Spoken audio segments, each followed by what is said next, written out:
우리 하나님 아버지와 주 예수 그리스도로부터 오는 은혜와 평강이 여러분들과 함께 하시기를 바랍니다. 우리 옆사람, 앞사람, 뒷사람들과 이렇게 인사해 보실까요? 주님의 오심을 기다리십시다. 이렇게 인사하시겠습니다. 주님의 오심을 기다리십시다. 아멘. 주님의 오심을 기다리시기를 바랍니다. 우리 다시 한 번 더 인사 나누실 때에는 사랑합니다. 아주 많이요. 이렇게 인사해 보겠습니다. 사랑합니다. 아주 많이요. 사랑합니다. 아주 많이 사랑합니다.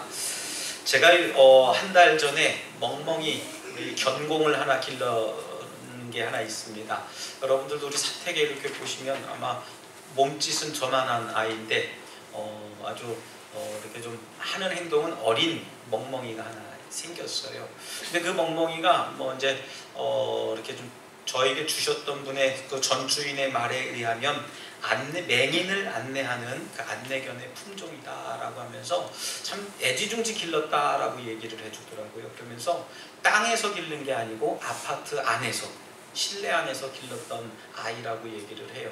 그래서 제가 이제 좀 저도 이렇게 견을 참 좋아하고 짐승을 좋아해서 좀 이렇게 좀 짓궂은 장난도 이렇게 종종 합니다. 소위 말하면 먹을 것을 놓고선 기다려 합니다.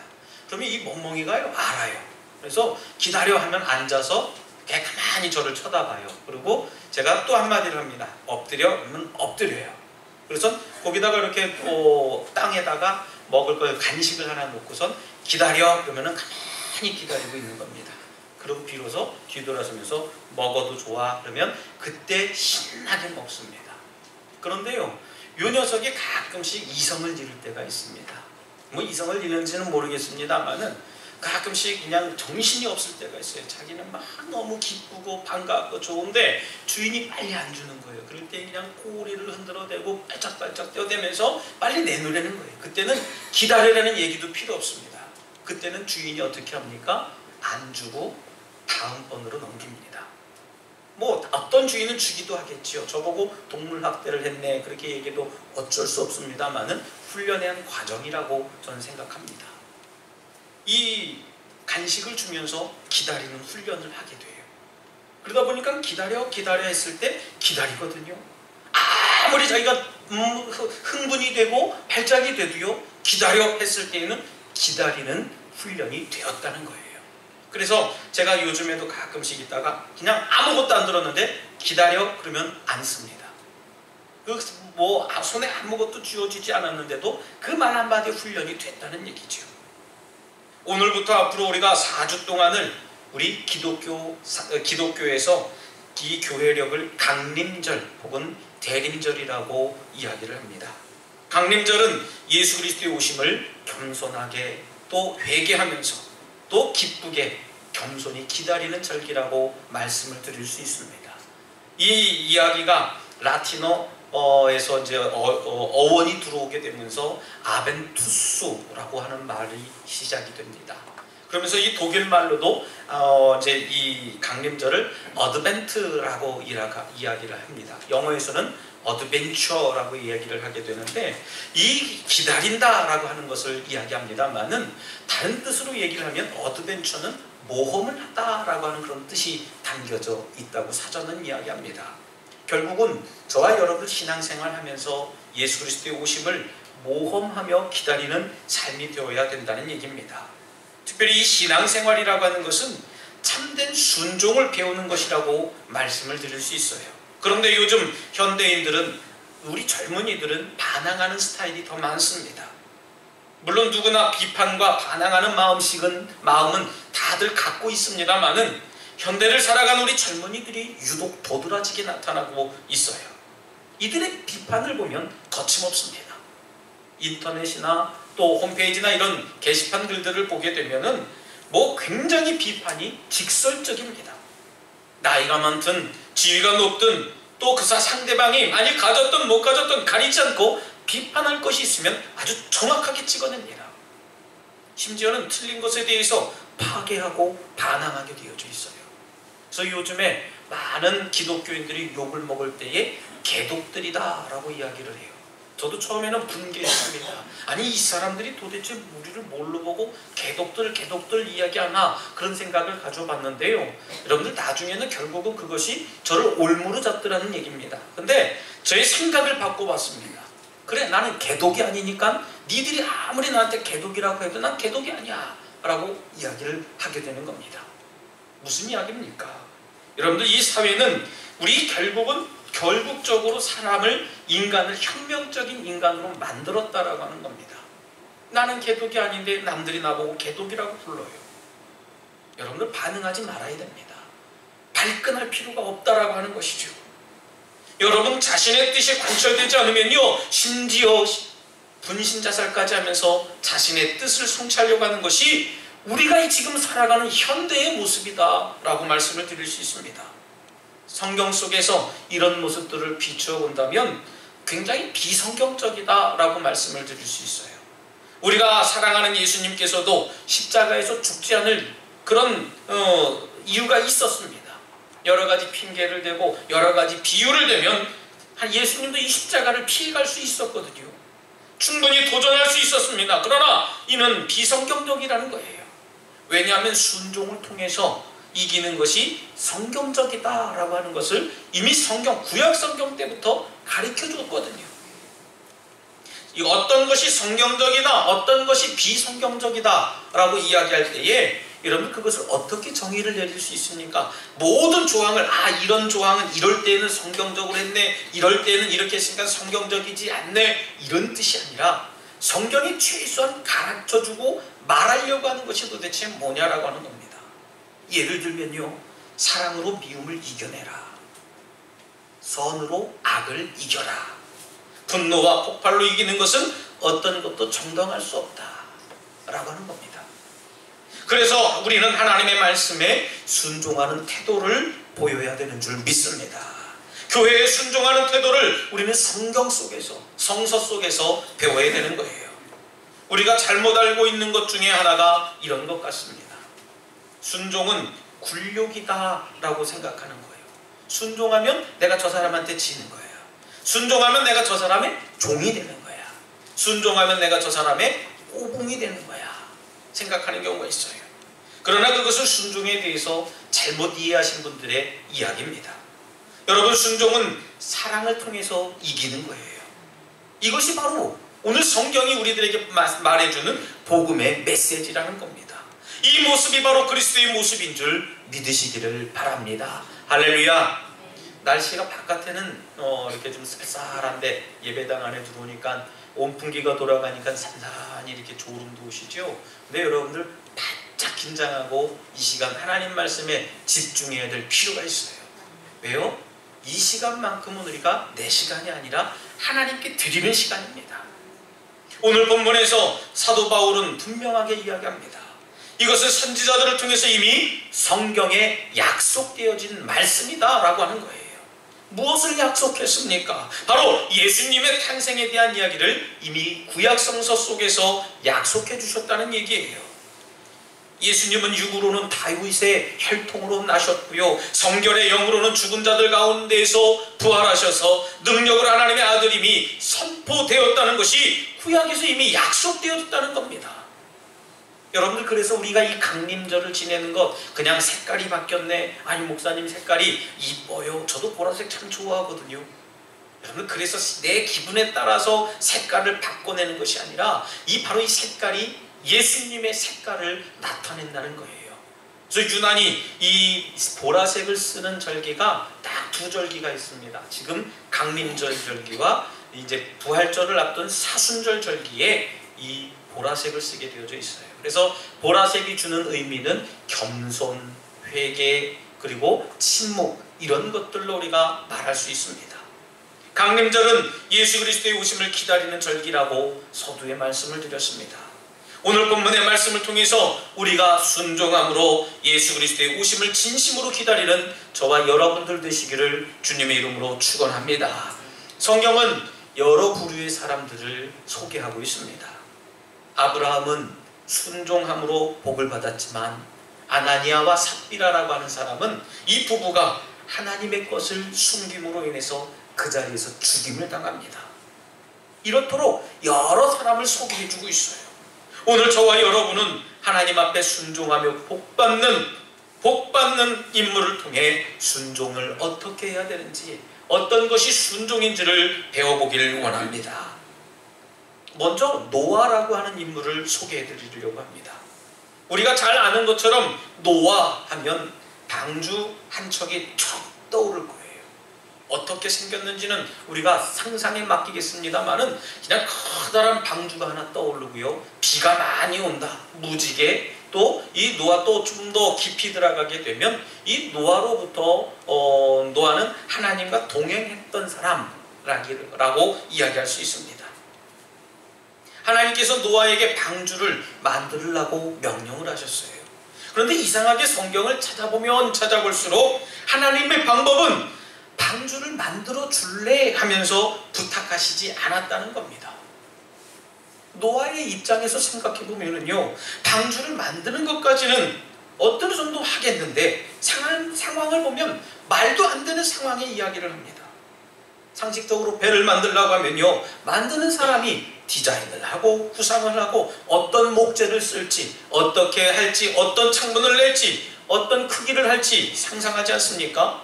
그 상상대로 만들어야 되는데 하나님께서는 그 크기는 얼마나 크기로 만들고 그 배 안에는 이런 재료를 쓰고 또 그 배는 어떤 생명체들이 탈 거야 라고 이미 생각해놓고 만들라고 만드셨다는 거예요. 똑딱배를 만들려는 게 아니라 정말 어마무시한 크기의 배를 만들라는 얘기예요. 오늘날 치면은요, 많은 사람이 거기에 들러붙어서 함께 만들며 배를 건조하겠습니다마는 이 노아는 누구도 도와주지 못했다는 거예요. 방주의 길이가 성경을 찾아보면 무려 얼마나 큰 길이냐면요, 171.5m래요. 좀 놀래주세요. 171.5m예요. 뭐 171m라고 하면 여기서 얼마나 되는지 그 거리를 가늠해 본다라고 하면요, 아마 우리 교회 입구소부터 저 사택 끝에까지 아닐까 좀 생각해봐요. 아마 그 이상 되겠죠. 200m 가까이 가는 거니까요. 높이는요 17.2m랍니다. 그래도 놀라지도 않아요, 그죠? 예? 얼마 전에 제가 우리 교회 십자가탑에 십자가가 들어오지 않아서 제가 이제 그 등을 좀 달려고 저 탑으로 올라가 보는데 얼마나 다리가 떨리는지 몰라요. 그냥 아무도 없는데 너 밑에 잡아주는 사람도 없고 사다리를 쳐서 올라가고 그냥 열어보고 하는데 그 자리에 17.1m가 안 되는데도요 굉장히 무섭고 떨리더라고요. 높은 자리니까요. 17.2m래요. 높이가요. 폭이 28.5m라고 합니다. 이때 조금 놀라시네요. 이제 폭이 될 테니까. 이 톤수로는 얼마나 톤이 되냐면 13,960톤이래요. 배 톤 무게 저도 잘 몰라요. 해군 출신인데도 저 정도 되면 얼마나 크기인지 모르겠다. 근데 아마 이렇게 얘기를 하면 우리 해군 군함을 아는 사람들은 아, 저거 이지스함급이야 아니면 어떤 급이야 라고 이야기를 합니다. 군함으로 말하면요 약 700명의 승조원이 탄대요.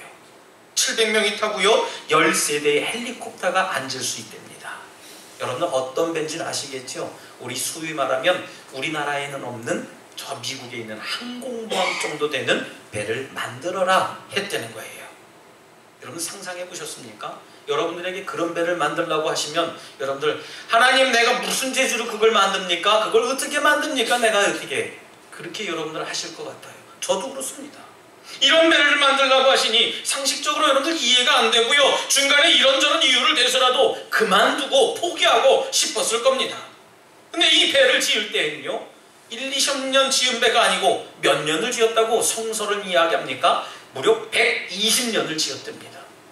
뭐 이래도 여러분들 놀라시지 않는 거 보면 성경은 성경이고 저는 접니다. 여러분들 120년 동안 배를 지었대요. 여러분들 120년 동안 배 지은 거 여러분들 놀라시지 않으면 요건 놀랄 것 같아요. 방주 짓는 것 동안 120년 동안 순종했다. 다시 한번 기회를 드리겠습니다. 120년 동안 순종했습니다. 아멘. 여러분 120년 저는 깜짝 놀랐어요. 120년 동안 배를 지은 것도 중요하지만요 120년 동안 하나님께 순종했다는 거예요. 믿습니까? 이게 이 노아의 마음이었다는 거예요. 노아는 방주가 어떤 의미가 있는지, 왜 만들어야 되는지 전혀 알지 못하면서 순종하며 배를 120년 동안 지었어요. 노아는 그저 순종했습니다. 여기까지만도 순종 안 하는 것도 대단한데요, 큰 순종함이 그에게 더 있었어요. 어떤 순종이냐면요, 방주에 들어가라고 하는 명령입니다. 그때 거기에 들어가면 사람을 들어가는 게 아니고 자기 식구들과 또 짐승, 정결한 짐승 몇 쌍, 부정한 짐승 몇 쌍, 그리고 먹을 것 가지고 가라고 하는데요, 여러분들 거기에는 얼마나 많은 양의 음식과 식량과 짐승들이 들어가겠습니까? 생각해 보세요. 아까 약 성인 군인들만 700명이 거기에 탑승할 수 있는 배라고 얘기했어요. 헬리콥터만 13대가 말입니다. 인간의 생각대로라면요, 도대체 얼마나 큰 비가 올 것이기에 거대한 방주를 짓고 거기에 짐승과 먹을 것도 어마무시하게 실으라고 하는 것일까 반문할 텐데, 이 노아는 거기에 순종하고 그대로 따랐습니다. 사랑하는 성도 여러분, 순종은 우리의 머리로 하는 게 아닙니다. 순종이 제사보다 낫다고 하실 정도로 순종은 하나님 보시기에 가장 값지고 귀한 모습이었었어요. 그런데 우리는 순종한다고 하면서 우리의 생각과 마음을 어느 정도 가미합니다. 마치 김치찌개 끓일 때에 미원도 조금 넣고 소금도 조금 넣고 고춧가루도 넣고 다시다도 넣고 그러는 것처럼요, 순수하게 끓이지 않고 내 생각도 집어넣고 세상 사람들이 말하는 시각도 집어넣고 또 어떤 상식적인 이야기를 가미합니다. 여러분, 그것은 순종이 아닙니다. 우리는 때때로 이야기해요. 그런데요, 생각까지는 했는데 하고는 싶었는데 하면서 일단 핑계부터 대고 보는 얘기입니다. 내 생각대로 하면서 하나님의 생각을 첨가시킨 것은 순종을 가장한 내 계획을 이뤄가려고 하는 불순종이라고 하는 겁니다. 하나님께 순종하시기를 원하며 결단하시는 여러분, 우리의 믿음과 순종도 노아의 순종처럼 하나님 말씀에 묻지도 따지지도 않는 절대적인 순종을 가지시길 주님의 이름으로 축원합니다. 또 한 사람의 순종을 배워보겠습니다. 우리 예수님의 순종을 좀 말씀드리려고 합니다. 우리 예수님의 생애는 처음부터 끝까지 하나님께 철저하게 순종하는 삶이었다고 말씀드릴 수 있어요. 예수님의 삶은 십자가의 사명을 죽음으로 책임지는 삶이었습니다. 이것이 바로 예수님께서 겟세마네 동산에서 땀이 피가 되도록 기도하셨던 이유라는 거예요. 만약에 예수님이 순종하실 마음이 없으셨다면요, 괴로워하시지 않을 겁니다. 기도할 이유도 없어요. 이 잔을 내게서 옮겨주십시오, 이렇게 기도할 필요가 없지 않았습니까? 그리고 십자가의 책임을 그토록 느끼지 않으셨다라고 하면요, 그렇게 피땀 흘리지 않으셨을 거라고 저는 생각합니다. 오늘 우리가 함께 살아가는 이 사회와 교회는요, 자신이 진정으로 순종하며 책임지려고 하는 사람이 없다는 거예요. 내가 책임지겠습니다, 내가 하겠습니다 하는 사람보다도요, 누가 하면 나도 좀 따라하지, 저거 누가 안 하나? 라고 하는 생각을 많이 갖고 있어요. 순종이 뭔지, 순종이 어떤 것인지를 알아서 순종하기가 어려워서 못하겠고 안 하고의 문제가 아니라는 거예요. 순종 대신 내 자신의 야망과 의지가 되었다는 겁니다. 책임 대신 독재와 폭력이 있어요. 그래서 이 사회가 그토록 병들어하고 아파하는 겁니다. 지도자가 되면 제일 먼저 섬겨야 되는데 섬기려고 하는 마음이 없어요. 지도자가 되면 부하들의 이야기를 좀 들어줘야 되는데 내가 지도자가 되면은 부하들에게 이렇게 지시하리라 저렇게 이야기하리라 그런 생각부터 합니다. 여러분, 순종이 왜곡되면 비굴함이 된다는 얘기입니다. 책임이 왜곡되면요, 지배가 되는 거예요. 그리고 비굴한 사람만이 타인을 지배하려고 하고 폭력으로 독재하려고 하는 것이 바로 이 사회의 잘못된 순종을 배운 사람들의 모습이라는 얘기입니다. 왜냐하면 그것이 책임이라고 착각하고 살아가거든요. 그러한 이념을 위해서 내 자신만을 위해서 달려가고 있기 때문에 그래요. 사랑하는 우리 성도 여러분, 순종은 종의 모습으로부터 시작이 됩니다. 내 인생의 주인은 내가 아닙니다. 내 삶의 모든 것은 내 것이 아니에요. 내 삶의 주인은 오직 한 분, 예수 그리스도인 줄 믿으시길 바랍니다. 우리는 그분의 종밖에 되지 않습니다. 목사님이 예수님의 종이지 나는 아닌데요. 아닙니다.